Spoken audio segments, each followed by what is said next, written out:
So it was very peaceful that morning. My wife was fixing breakfast for about 8 guys around the table. Interrupt this program to bring you a special news bulletin. The Japanese...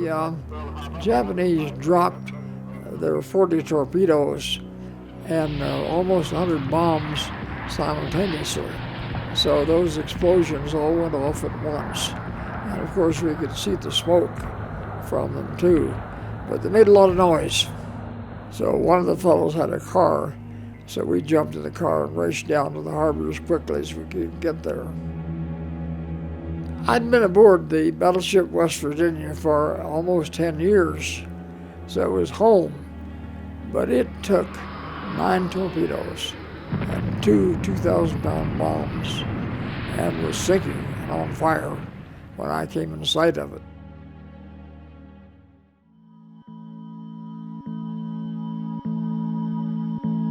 We got aboard as soon as we could, and by that time the Japanese had done so much damage they weren't bothering us, so I spent most of my time taking care of the dead and the wounded and trying to put the fires out on the ship.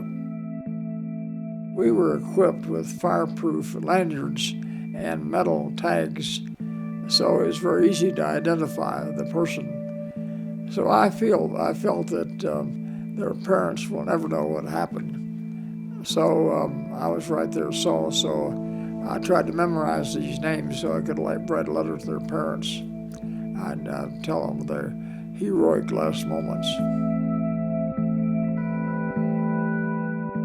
So once the fires were out, there wasn't anything to do aboard ship. And I thought, well, I should go over to the hospital and do the same thing that I did on the ship. So I took a pad of paper and just went down the line and said, if you'll give me your name, your parents' address, and dictate a note, I'll see if they'll get it. So I spent about 2.5 hours in the afternoon doing that. I was really glad that I did that. Well, as I look back, I went through the whole gamut of emotions. And the first thing was surprise. And then the next thing was fear. The first Japanese plane I saw flew right at me, low and slow, and let go his machine guns. And they missed me, just went over my head a little bit. Yesterday. So there was fear, and then there was anger that we had gotten caught in a situation like that. A date which will live in infamy. And then as the battle went on, I think the next emotion I had was pride. And everybody did the right thing at the right time. It didn't have leaders or organization, but just instinctively.